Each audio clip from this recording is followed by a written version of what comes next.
Welcome, everyone, to another episode of Monster Talk Live. My name is Matthew Baxter. Hi, everyone. I'm Karen Stolzno. And I'm Blake Smith. I like that. Welcome. Welcome to our Christmas episode of Monster Talk Live. So it's a couple of weeks early, but we tend to do these live episodes the first Sunday of every month. So that's the topic for this week. And we thought we'd talk about ghosts in folklore and fiction as well.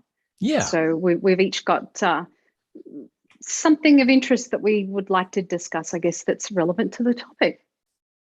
Yeah, absolutely. So I thought, I love ghosts. We always talk about ghosts. And so I kind of dug through all the stuff I've amassed over the years and found two stories that I've written about that I think are interesting about some ghost legends. And so the first one is about Alcatraz. So I don't know, do you guys, you've been to Alcatraz, haven't you, Blake, at some point? I drove by it. I could see it from the bridge. So okay. Yeah. I thought you went on one of the tours. They didn't convict me, Karen. They didn't convict me. So I didn't have to go. It was decommissioned back in the 60s, I think. So yeah. That's right. Yeah. I've been as close as you have. Your time. I saw both Escape from Alcatraz and The Rock. So that's just like I'm basically a scholar. There. So. Yeah, it's almost the same. So yeah. But I think, Matt, we have a photograph of the island, and I think everyone's. Yeah. It's a pretty familiar place, I would say. Yeah. But That's that's the one. That's the one. Yeah. And I believe that they've reopened again for tours now since everyone started to have their vaccines, and I couldn't say things are necessarily improving, but anyway, so there's lots of stories of paranormal activity at Alcatraz. People hearing the sounds of someone sobbing or someone laughing maniacally.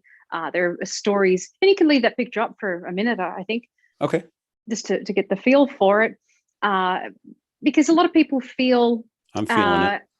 Have experiences of icy winds and cold spots. So anyone who's been to San Francisco knows that it is one big cold spot, that you get icy winds that come through, especially at night. And, very haunted area.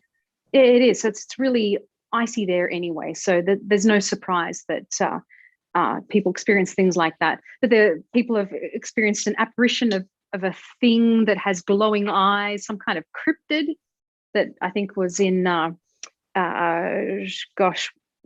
I can't think of it now. What do you call that? Where they put people? The cells? Morgue? In the cells, but the ones that are isolated, the isolation cells. Oh, you mean like a solitary confinement? Yeah. Solitary confinement, that's the term. But yeah, the hole is actually was the name for that area in the prison when it was still functioning.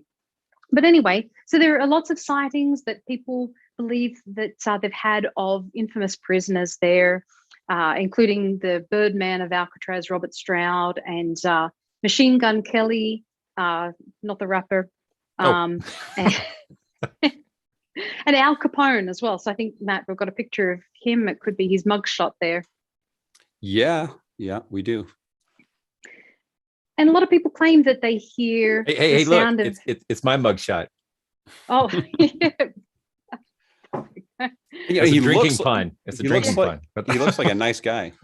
Oh, yeah. He's great. He does. Yeah, he looks, really kind of innocent. But anyway, people claim that they can hear him playing banjo in his cell. And he never had musical instruments in his cell. So I don't know where that story comes from. But anyway, so apparently Alcatraz was famous for having very pleasant Christmases. They would actually put on a nice spread of food and they would play Christmas music. So this is a tiny picture. I wish we could increase the size. I'm going to try to here. I'm going to make that attempt. I was worried that was going to come up a little bit small, but there's the program for Christmas in 1954. And you can see some of the music that the inmates would be hearing that day. Come all ye faithful. And there's a menu as well. Oh, they seriously played "I'll Be Home for Christmas" in Alcatraz. I didn't see that. That's that is low. it's kind of cruel. But the menu is interesting too. I mean, some things on there I've never heard of, like stuffed celery. I suppose it's possible, but it's... yeah. No, that's pretty common. I mean, that you basically fill it with cream cheese or that sort of thing. Yeah. Oh, so like a kind of appetizer, I guess. Yes. Well, unless you don't like celery, like me, and it's just like one of those things that just, you avoid. Yeah, exactly. I guess it's a fancy version of peanut butter and raisins in celery. But anyway, so they would put on this Christmas spread, but apparently the warden. We've got another picture here of the warden's house, and that I don't know that I got. Oh, okay. I thought I sent a picture of that. Well, let me see if I can find it while you continue to talk. Okay, I can text it to you quickly. But so they would hold Christmas functions there for guests who would come in from the mainland, and for guards and other people who weren't actually working on that day. And so there was one year in the 1940s, and there was a warden at the time there named James Johnston. I think he was the longest serving warden there. And he was holding this celebration, and he had a lot of important guests around, and they were all wining and dining and enjoying themselves. And at some point, suddenly all the lights went out in the room, and they had one of those old Benjamin Franklin stoves, and the fire just completely extinguished. And everyone stopped talking, and an apparition of a man appeared, and he had a grey suit, and he had a very fancy kind of cloth cap, and had a mutton chops, big fat mutton chops. And so he just stood there. He didn't interact with anyone. He just looked kind of sad and like he was sighing, and he stood there for about a minute. And it said that a lot of people saw this happen. And then he just vanished. But this happened on Christmas Day. And I think it was a couple of years later that some guards were in a games room, and they saw the same apparition on Christmas Day, or it could have been Christmas Eve. And so I can't find any information about who this fellow was with the mutton chops, but every time that anyone saw him, they recognized him because of the mutton chops kind of standing out.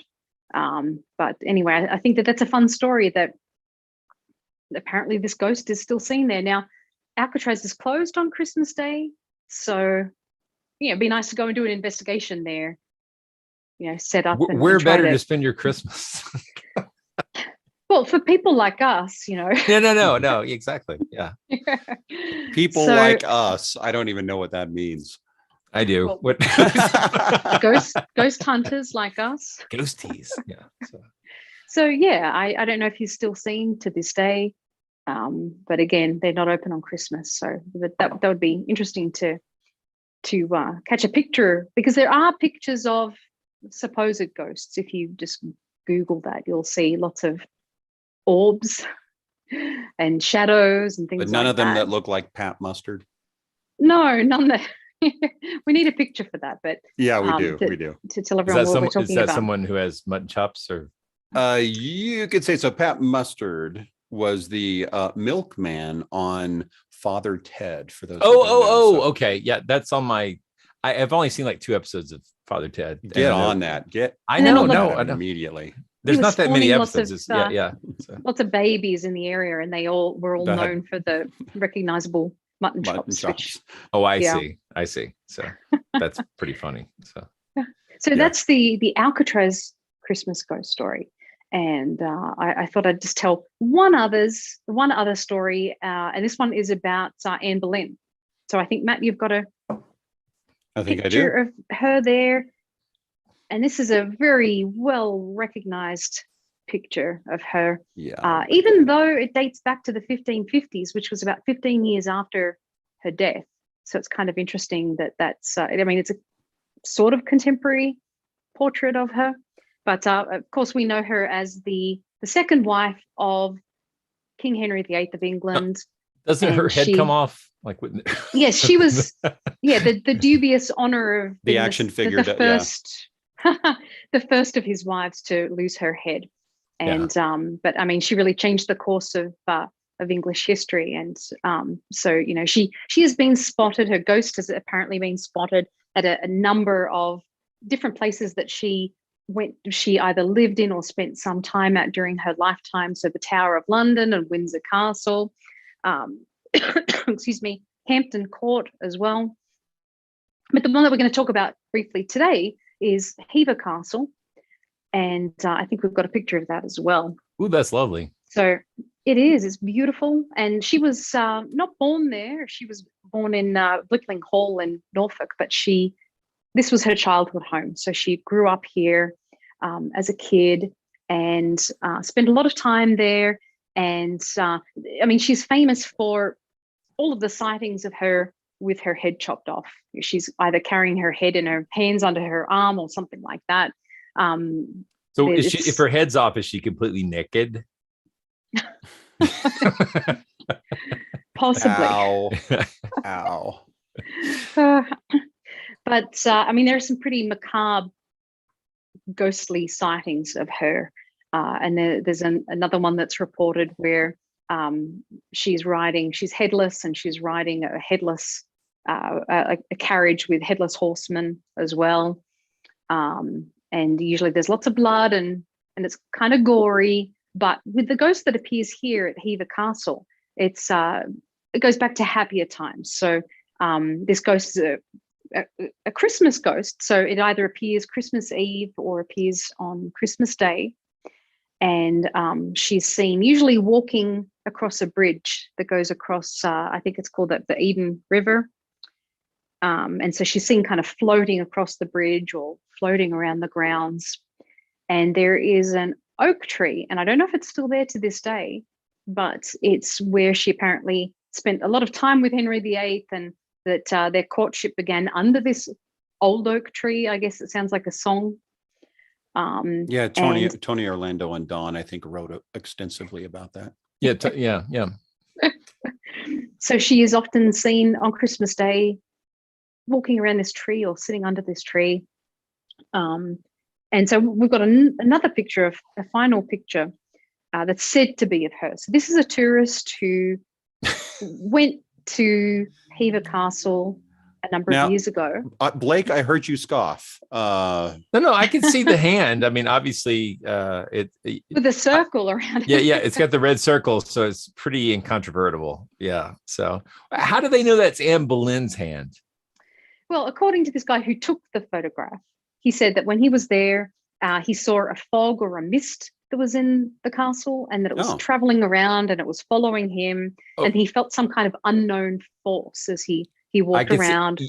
Case closed. You see the mistake. He's made a mistake though. That's actually her sister, Hand Boleyn. Oh, this could be a long night. I can tell you are on a roll. This looks pretty clear. I can see that. This unseen force, and it was following him around the castle. Excuse me, I've still got the cold that I had when we did Based on a True Story last week. Me too. And so he took this photograph, but didn't notice it, he says, until 3 months later, which I think is kind of a bit strange. Because it's not a photograph that you would look at all that closely, because it's crap. This is a terrible photograph. So it's one you go by, pretty quickly. Well, he claims that it made a believer out of him, that he was, I mean, we always hear this, right? He was a skeptic. Then he had this experience. I was a skeptic until I took this terrible photo. Yeah. Now he's a believer. I had all my camera settings wrong. I mean, so Matt, you're very good with this. This is your thing. Yeah. Isn't that the reading lamp from Tron? What? Leaving the light trail. Totally. But that's the thing, is I would love to see an actual photo of this room that he didn't use night portrait mode on. Because then we could see what that because I don't think that's a hand. I think it's maybe the ghost of the great Gonzo's grandfather or something, but I think that it's probably a lamp of some kind, or it's something, that's a fixture up there all the time. The odds are. And we should look for it, because that's there's a fireplace in there. I think it's Yeah, we should try to just see if be we can known find as that. the fireplace room. But yeah, we might be able to find a bit more information if that's a candelabra or something on the wall. I Yeah, don't it's know. because it's blurred, it's hard to tell. There's not a lot of good information for our brains to process there. So it's a ghost. But I mean, if this was a ghost, what would be the point of the point? Now I'm sounding It's like right there on the upper Yeah, right. can you not of it. see? But I mean, truly, what would this prove, or what would this mean? What would be the purpose of this ghost appearing and pointing to a window or whatever it is? I mean, Yeah. it's just not very interesting or It's meaningful. out there where I usually float. I don't know.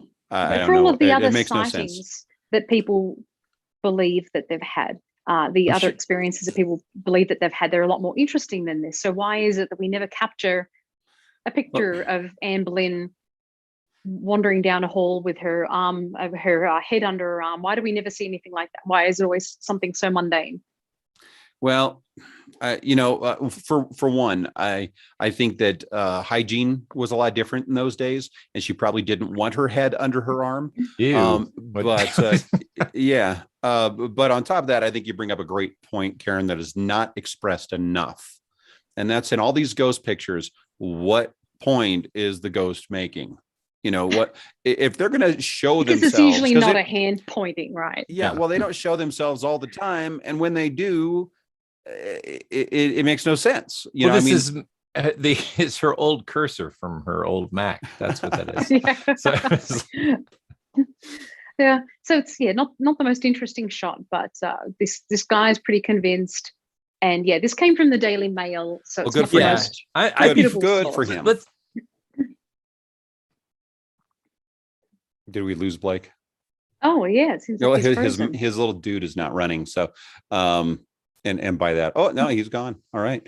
Okay. Well, good. Okay. Oh, he's back. Okay. sorry, did I get cut out? I was just saying that the sun and I'm getting a warning that my internet connection is unstable. Okay. Oh, I think it's more than Funny. just your internet connection. Well, that's a different thing. That's a different thing altogether. So, but anyway, the Sun and the Daily Mail pay for these kind of photos. mhm. So that's Well, I guess that's why he found it 3 months later. Yeah. yeah. All What they could I ask is possibly that you construe have as a ghost? you need an ambiguous photo and the willingness to like put your name out there, and then you'll get a check. So Yeah. I don't know how much they are, but they're not insubstantial. Like I get the impression. I've talked to them before about trying to sell some photo. I was just trying to find out what they pay. Blake, this is not going down a good path. No, it doesn't look no. good I just wanted to find out okay. I wanted to find out what they would pay, and so I talked to them, and it was not in the hundreds, it was in the thousands. But you got to have Pounds? a photo. Yeah. Wow. Yeah. Well, So yeah. it was substantial. It was substantial. So Well, I had that similar conversation with Fact or Faked. So, yeah. I understand. Yes, now, we to be talked about fair, that before. I was talking to them before all the reality TV stuff really blew up around this stuff. Mm. So So maybe they may even have more lowered now. their prices, right? Or they may have gone up. I have no idea. But, Inflation. Mm. inflation. Exactly. Yeah. So yeah, I think those are two fun stories anyway. But I think you guys are going to focus more on Christmas fiction. Isn't that what you just did? Well, folklore fiction. Sometimes it's a pretty fine and blurry line. Yes, it is. It's a very A blurry hand. blurry line. Yeah. blurry hand pointing at a window. Yeah. So no, I was going to talk about the classic Christmas ghost story. That's A Christmas Carol. And I did some really intensive research on this. I watched the Blackadder episode of Love that. the Blackadder Christmas Carol. Mhm. And I also watched a Muppet Christmas Carol. And I feel like I really came away with the full story as far as So I can only tell. those two and not the Dickens version.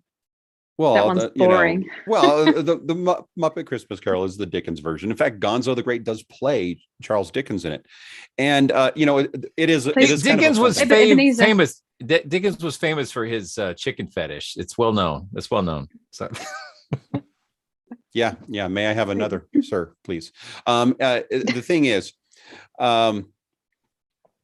you watch something like A Muppet Christmas Carol, and they start off hammering this whole idea that, in their version, it's the Marley brothers. And for good reason, because of who was playing them in that particular film. But they're hammering the idea that these guys are dead. And it was hammered so harshly, I was really curious. So I went back and I looked at the original Charles Dickens manuscript, and he does spend the first several paragraphs hammering home the idea that Jacob Marley is dead. And if he wasn't dead, then this story would be no good. And he basically states that right out front. And I think it's kind of an interesting way to start a story, especially a Christmas one, hammering. And in fact, he says, dead as a doornail. And I don't know how dead a doornail can be, but yet that's still what I'm going to use. And I mean, he goes through all this thing. He hammered that doornail pretty hard. So Charles Dickens hammered horror. Is that what you're saying? Yes. Okay. Yes. Well, and that's another interesting thing in the Muppets version, where he's going over this death and the gruesomeness of all these things. And Rizzo the rat pipes up and says, "Isn't this a bit scary for children?" And Gonzo goes, "No, this is culture." So that makes it all okay. And that's kind of an interesting thing. But no, actually, I did watch several different versions of A Christmas Carol, and it made me sort of want to bring something up that we probably need to establish somehow. Now, this is going to be different from the original story, because the story has a slightly different take on it, but the films all seem to go in one direction. Now, this is something that, how can I express it? Paranormal idiots. I didn't say that. That didn't come out right. It came out as right as it could. Let's see here. I think the thing that's interesting about the Blackadder version, and Blake, I don't think you've seen it before. Me? No, I've seen it. Yeah. Oh, yeah. Okay. I'm a big fan of Blackadder. Oh, cool. Yeah. Of course you should be. But as the movies, all good people are. No, yes, all good skeptics are or should be. But I think that the thing that's interesting is that it's the inverse story. I mean, Ebenezer Scrooge starts off, or Ebenezer Blackadder starts off as being the nicest man. Right. And he's a bit taken advantage of, right? Taken advantage of and abused. And people just stealing money from him, and even taking his Christmas turkey and his Christmas nuts. And so he is then visited by In fact, I've never heard so many euphemisms for nuts in one episode, I think. Well, yeah, they're very good at euphemisms. Yeah, they did a lot in that one. But when he's really visited by the ghost, I think this is one ghost. It's Robbie Coltrane. Yeah, playing Hagrid. Yeah, and he shows Blackadder the past of his ancestors, and shows how clever they were and how successful they were, and basically starts planting ideas in his head that to get ahead in life, he needs to be the baddie instead of the nice guy. Nice guys never win, kind of thing. And so he does this flip where he basically turns into the Scrooge that we're familiar with. Yeah, the Blackadder we all know and love. Yeah, and then that goes against him, obviously. Yes. So long story, but I think it's something well worth watching for anyone who hasn't seen it before, or rewatching if you have seen it at this time of year. It was in season 3, I believe, of Blackadder. So it's definitely funnier if you've seen all of them. Some cough syrup. Yeah. Some alcoholic cough syrup while you watch it. That'll help. Definitely. So no, what I wanted to say is that so many times, you've got all this different terminology when it comes to, you got ghosts and you got spirits and you got specters and you've got demons and angels and all these different things. And if you go online and you kind of look at, what's the difference between a ghost and a spirit, it all depends on the website you go to. They're all different and they all claim to be correct. So it's nothing but opinion. So I just kind of wanted to establish with you guys here what, for the purposes of this discussion, what we should look at as ghosts and spirits. So let's see. I don't know if you guys can see that all. Yeah, you guys can't see that, can you? Not yet. Because I can't either. How about that? Yet. Can you see that? Yeah. Here we go. Yay. Okay. All right. Spectral definitions. So we got spirit, ghost, and then demon / angel. So what I'm looking at here is spirit. Any being that does not exist in our plane, but is believed to exist. Is that okay with everyone? Yeah, I mean, it's kind of broad. I mean, yes, very broad, very broad. As we've discussed before, spirits you can have good spirits, you can have evil spirits, and then there's crossover with demons and crossover with ghosts. And I think that people have their own definitions on these things. They do. I'm just establishing this just for this episode, and then we can go back to whatever you believe. And when you say plane, what is that? Like, but that's airplane. Like airplane. Okay, cool. Yeah. No, there's our plane of existence. Right here, right now, and that's our mundane world we live in. So, and another bit of that definition is a being that may also visit our plane, but it's not required to do so. Whether or not they visit our plane doesn't make them a spirit or not a spirit, but that they can visit. Now, however, a ghost, a spirit, so it's a spirit of earthly origin that is actively interacting with our plane. So a ghost is a spirit, but not all spirits are ghosts. But then there's another version that is a spirit of earthly origin that's caught in a loop of reliving a segment of the past. Some might call that a recording or recurring haunting, those kind of things. So right, those are like ghosts, but they're married. Okay, so moving on. Well, yeah, you've got the idea of ghosts that will walk through walls because they're just living the same thing over and over. Yeah. Okay, absolutely. But then you certainly have the intelligent hauntings, or people believing in intelligent hauntings where they will interact with people. Right. The actively interacting is that first part there. So then we have demon/angel, and that's a spirit of heavenly origin that may interact with our plane, not of earthly origin. So I just kind of wanted to make it, as simple as possible, and yet kind of differentiate these things just slightly. And I don't know if that works for everyone, but that's it'll do. Okay, that's all I can ask. It's really all I can ask. So let me hop back in here. Okay. So with that said, it's kind of interesting how you've got the ghost of Jacob Marley. Now, the thing is it's a little confusing when you watch the Muppet one because it's brothers. It's Jacob and Robert Marley, otherwise known as Bob Marley. Ha ha. But the thing is it's the old codgers that would sit up in the thing and abuse Kermit all the time. You can't just have one of them. Right. They're package deal. That's the Marley brothers in this. Now they show up and they are referred to as ghosts.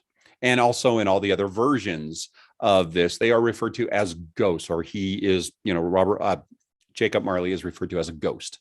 And that's all there is to it, is a ghost. And at no time does Scrooge refer to him as anything other than a ghost.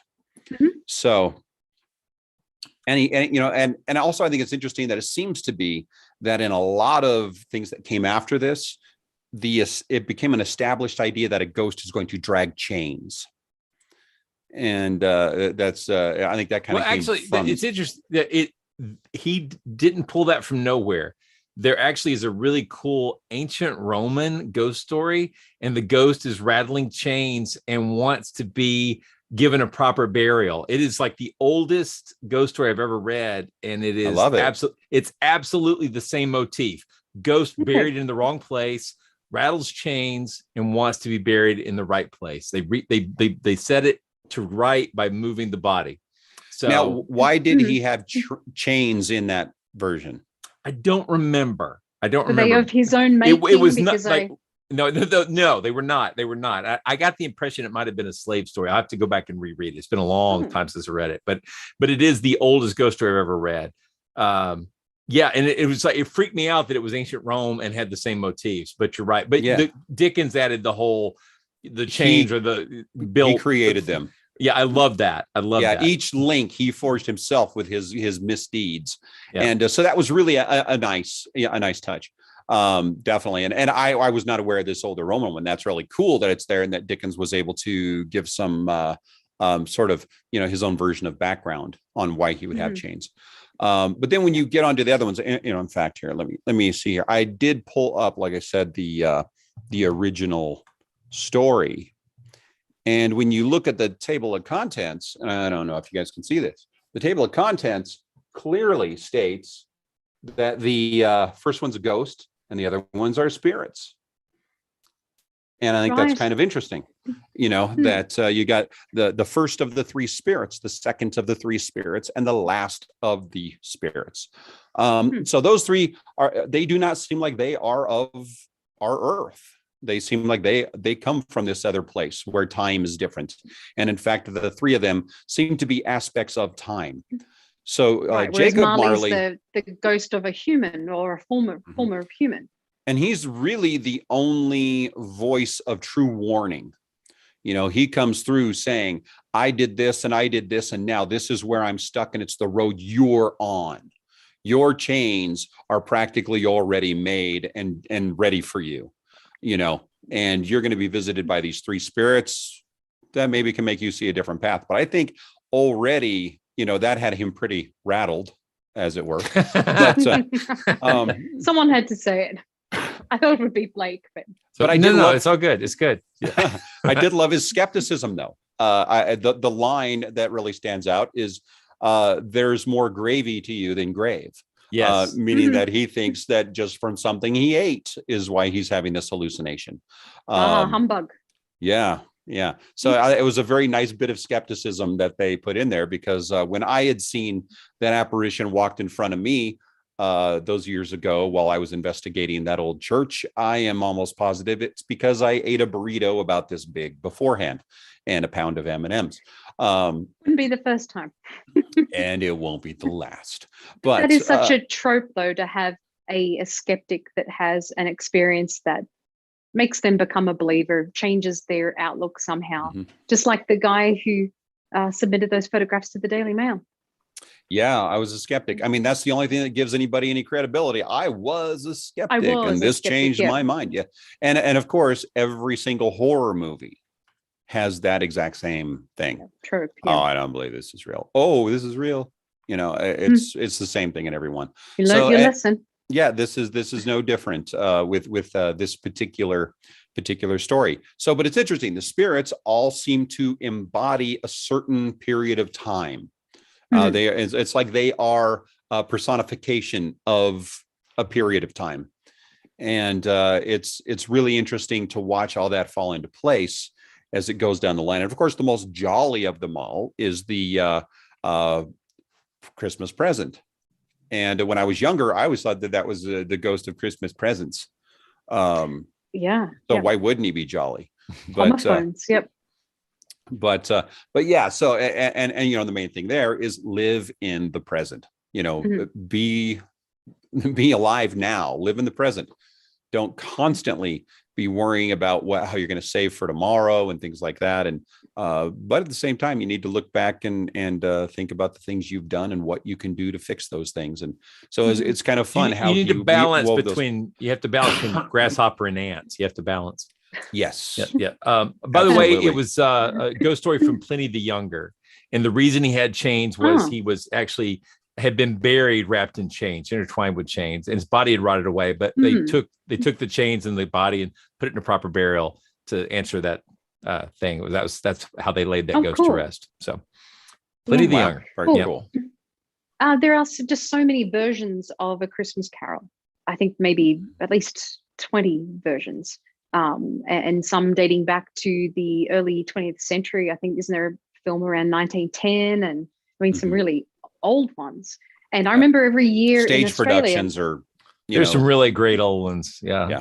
Well, yeah, I mean, a couple of really good ones from the 1930s and a few from the 1950s. And the Alistair Sims. That's the one that's the classic. We watched some of again recently, and I think that was the one that they showed every year in Australia. And some aspects of that one were pretty creepy. Now, there was one going back to the 1930s. I can't remember, Bertram Owen or something. I can't remember his name. Sounds about right.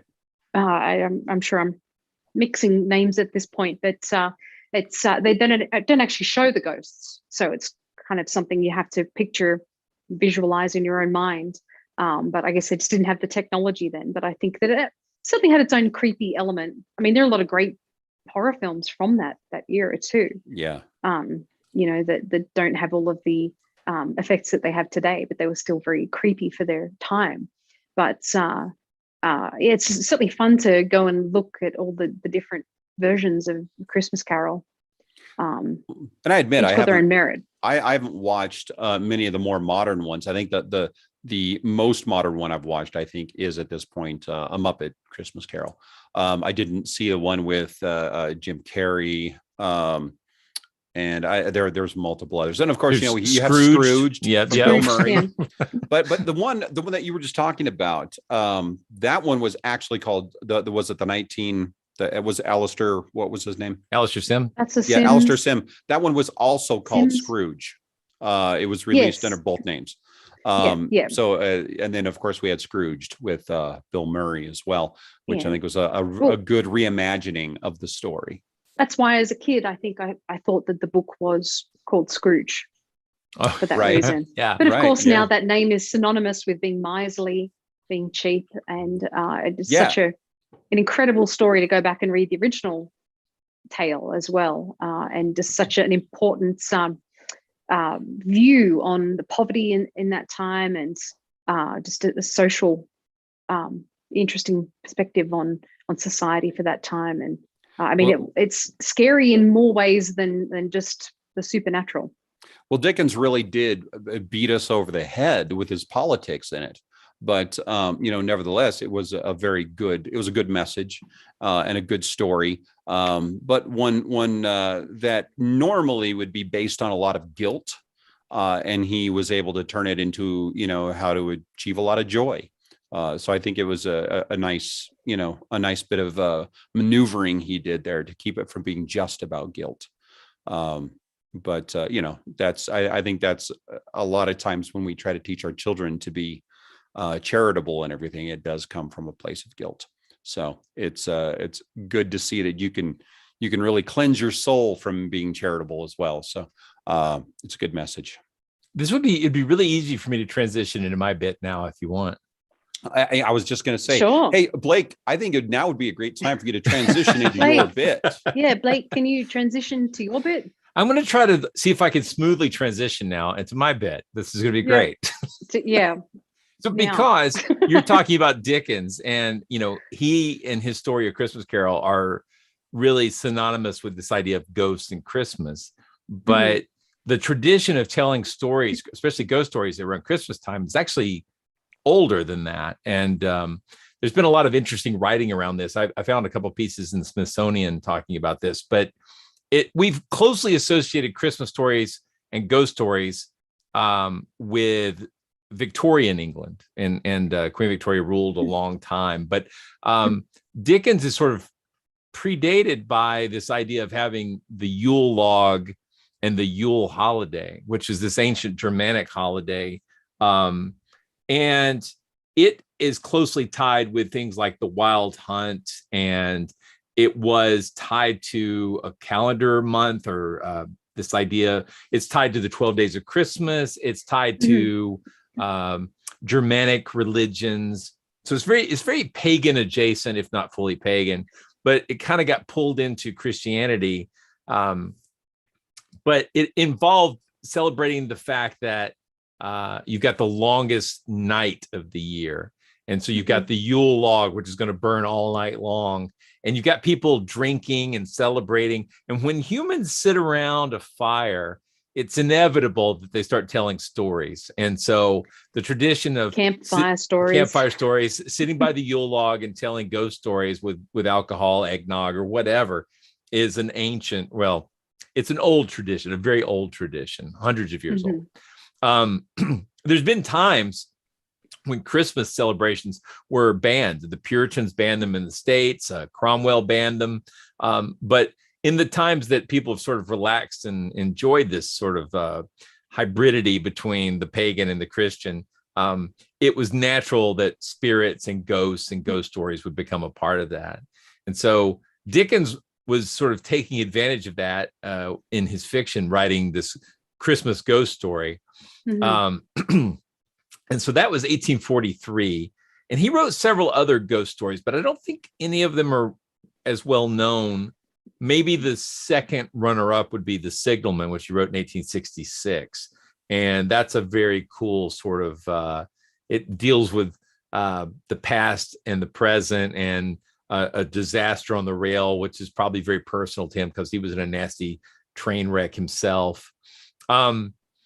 But when people think of now, if you think of Christmas stories and ghosts, if you don't think of Dickens, you probably think of M.R. James, Montague Rhodes James. And I'm going to get into why, but his first public reading of a ghost story actually came on October 28th, 1893, at the 601st meeting of Cambridge University's Chit Chat Club. And they actually, it was supposed to be a regular meeting, but there was some problems, and it ended up being like a private meeting in his room at Montague Rhodes James, his office at the junior dean of King's College. And at that point, people had been drinking and sitting around telling stories, and he told 2 ghost stories to the people that were there. And this became part of an annual tradition of him telling stories, and eventually led to him publishing a collection of his stories called Ghost Stories of an Antiquary. And it was a very successful collection of ghost stories. And it led to lots of other people writing comparable stories, not knockoffs, but like it just led to this really short story, ghost story popularity around that time. So in the early 1910s, 1920s, lots and lots of people writing, especially British people, writing really interesting ghost stories. And I've read for 6 or 7 years now, I've been doing a Christmas episode for Monster Talk where I pick a ghost story and read it. And a lot of that comes from this tradition. And this idea, I guess if you listen to, there's an Andy Williams Christmas song called The Most Wonderful Time of the Year. That's from 1963. And in the lyrics, it says, there'll be parties for hosting, marshmallows for toasting, and caroling out in the snow. There'll be scary ghost stories and tales of the glories of Christmases long, long ago. And that, that implies that this ghost stories and Christmas relationship is quite old, as does the Dickens thing. But the real clincher for me that really made it part of my sort of Christmas tradition was the BBC series that they did. They started in 1971, and they only went from 71 to 78. But every Christmas they would do a ghost story for Christmas, and they were all, the first 5 were M.R. James stories. And they're really good adaptations. And then after that, they did Dickens. They did the train one, The Signalman, and they went out. So after 78, they took a break, and then they came back in 2005, and once again went back to doing M.R. James stories. And this is continued. Mark Gaidis, who is famous from the League of Gentlemen and for writing for Doctor Who and for being Mycroft Holmes on the Sherlock series, got involved, and he actually wrote some of the episodes. And he's done a new edition that's going to be out this Christmas. He's doing The Mezzotint, which is just a great story. But these are all ghost stories of the creepy. Some of them have a surprise twist. They're all full of interesting horror, and sometimes the monsters they're not exactly ghosts. Like one of my favorites, The Casting of the Runes, which is more of a demon story. It's not exactly a ghost. A lot of his ghosts, M.R. James ghosts, are not really very ghostly. They're more monstrous, which near and dear to my heart, right? Yes, yeah. Fits our agenda. Yeah, it does. Hold on just a second. But yeah, that is a very beloved part of Monster Talk, I think, for a lot of listeners. Every year they await that. So I'm assuming you've got that in the works right now for this year. I do. I've got it down to a couple of stories. I don't want to spoil that. It'll be a surprise. But yeah, I'm trying to decide. I'm very tempted to do one of my own. But it's a bit long and I don't really feel like reading it. So I think I'm going to do someone else's.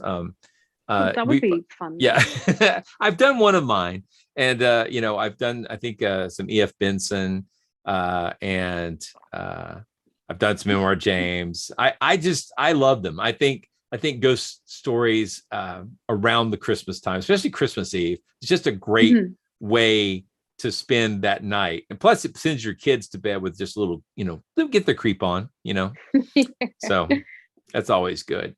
But there's so many great ones out there. There's so many fantastic, fictional ghost stories. And this tradition is, it's old and fun and spooky. And you don't have to necessarily believe in ghosts as real things to enjoy the horror of it. So, yeah. But do you think there's something about a lot of these traditional stories or historical stories that makes them extra creepy? That if you wrote a story that was set today, that it would be as scary? Or is there something about it being this Dickensian story, Victorian era? I think your best ghost stories are timeless, and there's problems, there's challenges around all the technology we have. That's one of the things that modern storytellers, they sometimes set their stuff in the past just so people don't have cell phones, or people don't have smartphones, right? Yeah. But those things can become scary too. There's Absolutely. There's a lot of ways that technology can become a part of the horror. Or you can just make the story timeless, just sure they've got cell phones, but they're out in the country or whatever, they're out away from coverage, or maybe that's the horror. They can't get a good signal, and that scares a lot of kids these days, so. that was a big part in the remake of The Hills Have Eyes, was the fact that they couldn't get any cell signal. Yeah, the modern one. Yeah. But it's kind of an interesting situation, when it comes to Santa Claus and all these kinds of things, and having kids, and yet trying to be, a critical thinker, trying to bring your children up in a way that they really think about things, and you don't want to lie to them and say, "Oh, Santa's going to be here soon." So trying not to lie to Blade. I talked to him about Godzilla's not real. King Kong's not real. Oh, did I pick up your ears? Like I meant to say Donald Trump's not real. I don't believe in Godzilla. I don't want to believe in Trump. Anyway. But no, the thing is and he gets that, and he accepts it. He's not happy about it because he wants these things to be real. Well, but he wants to bring them back to life. He wants to reinvigorate dinosaurs. He's like, here's what we're gonna do. We're gonna make a time machine. We're going to go back and we're going to save the dinosaurs and protect them from humans. And I'm like, there's so many levels that's awesome on, but the bottom line is no, that's not going to happen. But the other day I'm like, okay, Santa Claus isn't real. He's like, how does Santa Claus get all those presents under the tree and everything? And I'm like, he doesn't. I do it. I'm the one who doesn't. He's like, but he did ask you point blank if he did. Santa was real. Yeah, and I told him, and he's like, Dad, I think Santa's real. And it's just like at that point, I'm like, oh, okay, you'll find out when you're older, but right now, okay, you play it how you want to play it, is basically what I said. And so we're watching A Christmas Carol, and he's watching the whole thing, and it gets to the end, and he's like, so the whole thing was a dream. And I'm like, thank you. Thank you, my boy. Thank you. He didn't actually get visited by ghosts. Yeah. So it was kind of nice that he figured that all out. But when we were discussing Santa Claus, he's like, so is Santa Claus alive or dead? And I'm like, well, that's a really good question. It's kind of neither. Yeah. He's like, how long has he been around? I'm like, oh, 1,000 years or so. And he's like, so Santa Claus is a ghost? And it's like, well, you're bringing the creepy right into Christmas. It's Christmas spirit. I mean, you see, he can come down your chimney or under your door if you're in an apartment. I mean, it's either he's a ghost or he's ghost adjacent. Yeah. Well, yeah. At the moment, Blade's getting into a show on YouTube, and what's it called? Which one? The family. The Thumbs Up Family. Thumbs Up Family, and they keep talking about Christmas inspectors that come around and make sure that your Christmas decorations are up correctly. And he was so very serious about the fact that these Christmas inspectors were coming over and they were going to inspect whether or not we had our Christmas decorations up properly. We need to be ready. Yeah. He was scared. He was scared. I forgot to mention, like, people were asking about the screen back here. That is an animated GIF from the adaptation, the BBC adaptation of Whistle and I'll Come to You, My Lad, which is one of the M.R. James stories, which is just great. It's just great. Almost all the M.R. James stories are about some antiquarian going to explore something and finding something they should have left alone. Which is, in this case, it's a whistle from an archaeological site, and he blows on it, and it basically summons a ghost that comes after him, which is really such a brilliant little story. Hate it when that happens. Yeah. So don't blow. That's the moral of the story. Don't blow. Yeah. So that's a good moral. Yeah. Well, yeah, I think we've barely scratched the surface though of Christmas stories, and I mean there are just so many out there, and Christmas ghosts as well. I don't know if you guys have ever had anything creepy happen to you around Christmas. Yeah, some weird stuff happened with my credit. Like all my cards got maxed out. It was very strange. Just out of the blue. Yeah. But, you know, as a paranormal investigator, I would find that claims would ramp up around Christmas, that people were having, you know, a lot more ghost sightings and a lot more just paranormal activity in general around Christmas. And they would always ask me, why? And I'm like, because it's on your mind, because Halloween just got over with, maybe. I don't know. You know, I mean, I don't know. There's a lot of I think cleaning out of your closet in a sense when it comes to Christmas, and you're thinking about a lot of people you haven't thought about in a long time, and relatives, and so you know, you can have a lot of different things going on in your head that can maybe cause a little bit of extra ghost story to be going on inside of you. Yeah, I think that's a really good theory, that's right off the back of Halloween, but I think it's also the season too. Then the weather, you're holed up in the house and it's cold or it's snowing outside. So there's really that ambience of creepiness and spookiness. And it's not so much the case in Australia, where we're experiencing summer. The other hemisphere. And Australia's all messed up. Humidity and flies, and was that Tim Minchin song, White Wine in the Sun. Yeah. Giant spiders that can eat birds, or can put harnesses on them and ride them around. Spooky all year round then. But I have ridden some great spiders in Australia, and they're a lot of fun. But yeah, the thing is you know, that goes along with the other question of why do ghosts always come out at night? What is it about night? Well, it's the same thing about Christmas, is the you know, especially in the northern hemisphere, things do quiet down considerably. There's not as much traffic, unless you're going to the mall. But the thing is that, yeah, when you're at home in the evening, it is quieter, and that leaves your senses open to more things. So speaking of spirits, there's a ghost. It's like, that's creepy. Ghost of Christmas Kathleen. Yeah, no kidding. So that is really creepy. Cameo. Yeah. Okay. But certainly, if you look at he took the escalator. Historical stories. Matt and I have been watching a series by a historian, Lucy, I think it's Worsley. She has some excellent videos on YouTube, and primarily about the Tudor era. And in one episode, several episodes, she's looking at the history of the house, and predominantly looking at the Tudor period, and talking about just the terror of nighttime in the Tudor period. People would often live in kind of communal houses, which were owned by the lord of the manor, something like that.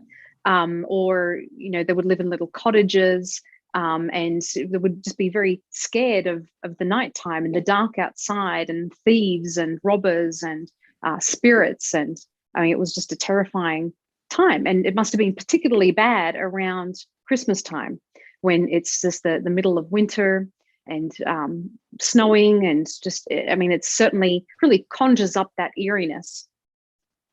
So Blade's appearing at the door here and trying to get my attention. Oh, But perfect. I think you don't quite have that feel in Australia where it's summertime and it's Probably just hot not. and it just feels very just very real. But certainly here, I think having a white Christmas, having the cold and it just really gives more of that sense of spookiness. Well, Karen, I want to ask about that really quickly.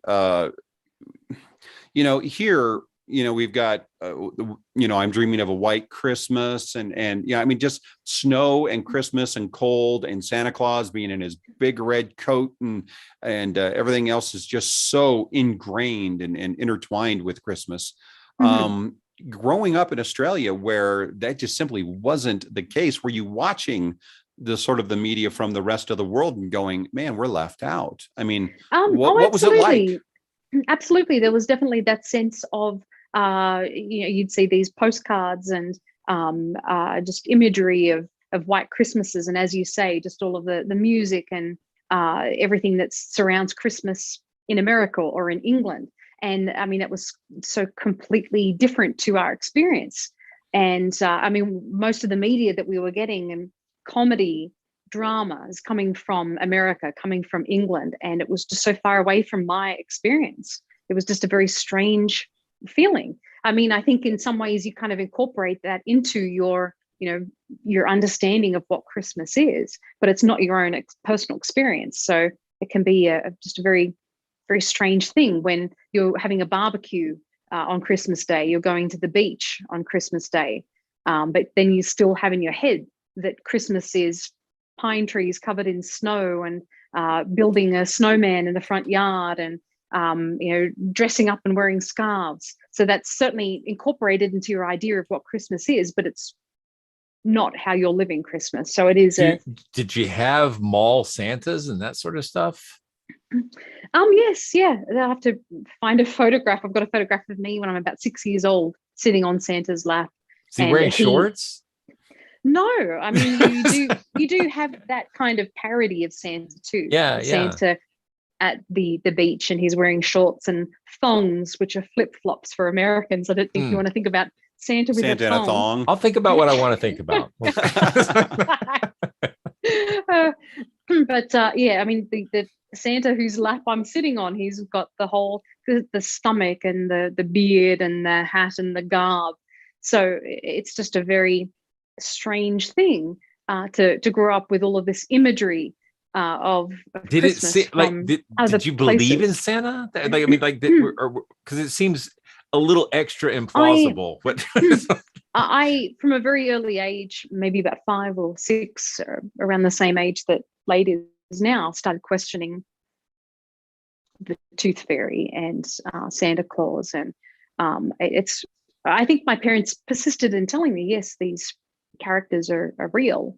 Her nickname was Buzzkill. I was just very skeptical. And you're right. I mean, there is that, well, we don't have a chimney. How can Santa possibly come down a chimney? We had a little gas heater, and I think we'd use it 2 days of the entire year. So we just didn't have the conditions for Santa Claus.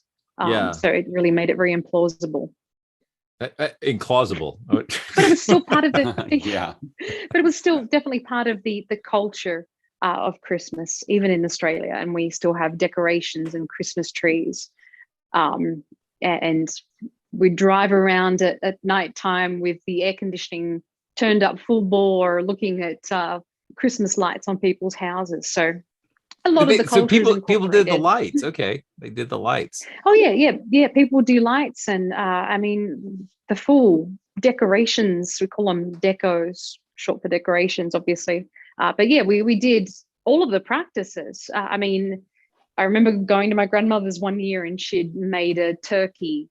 And I mean, her background was Irish and English, and so yeah, we would certainly have all of that food, but with salads and other things, ice cream added in.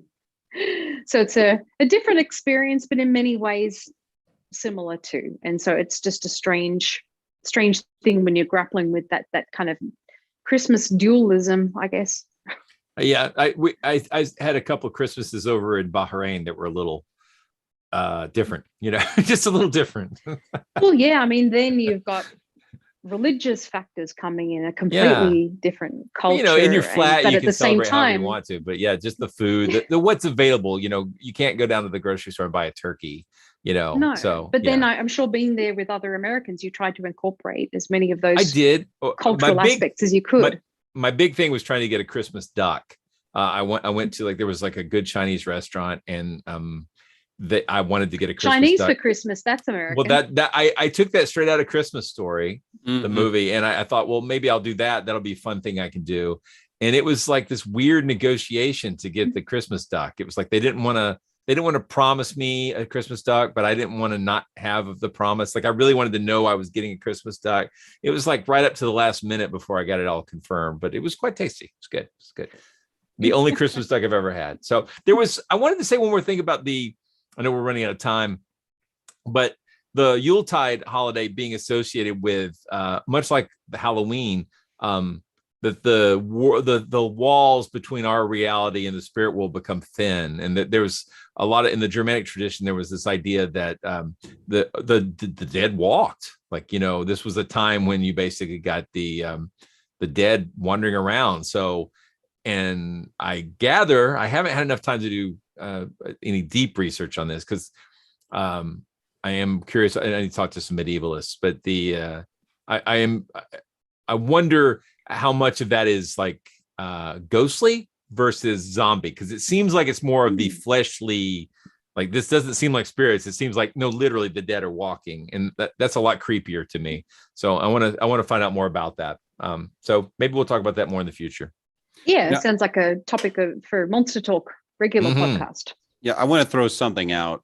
I don't know if there's time this month, because it's a busy month for us, to maybe do another Monster Talk live. I don't know if we can squeeze one in, but just one subject that I would love to talk about around Christmas would be Krampus. I was thinking that too, just as we were talking, that it would be interesting to do a topic, to do a show on that. And I mean, there are lots of ways that we can do that, so we'll have to figure that out. But I think that it's after all these years, we really should have done the topic. Well, we did talk about we did talk about it once with Al Ridenour, who does the Bone and Sickle podcast, and he wrote a book about it. So we could probably get him to come back and chat. I know he loves talking about it. So, well, I'm thinking even if just the three of us, yeah, talked about it, I think it would be a lot of fun. Because it seems like the poor guy was unknown. Well, he, feared for a long time, and then became unknown for a long time. Then got a little bit of, fame back in the early 2000s and such. And then now he's kind of drifting away again. And I think that we need to talk about him. Bring him back. Kind of a cryptid. He's still in our house, but like some friends of mine are trying to like put together a Krampus tradition here in Kennesaw. So we've been working on getting the gear together to put together on Krampus costumes and try to get into the Christmas parade, which I don't know. If I thought you were going to say try to get into other neighbors' houses. No. But we are like, there's three of us who are working on this project to wow, to try to like. It's a big movement then. It's three more than we had last year. You know what I mean? We've got some cool horns and fur and modeling skills at play. So I hope to get it done by next Christmas. That's our goal. Well, I happen to have some rubber cement right here, so I am ready. We're basically done now. Just mail that to me and we're basically done. All right, I guess we probably need to wrap up here. So we should, yeah. I mean, there's lots more to come out this month too from Monster Talk. We're doing an episode, the regular podcast soon on hairy hands. We're going to be revisiting that topic, and of course, we've got Based on a True Story. We're doing that next week, and that's going to be Brotherhood of the Wolf. That's what the hope is. That's a good one. Brotherhood of the Wolf, yeah. So what the heck is going on? Yeah, I'm getting visitations from our son. Yeah, this is do you want to say Merry Christmas, everybody? Merry Christmas. Oh, Merry Christmas. Show them your decoration. Can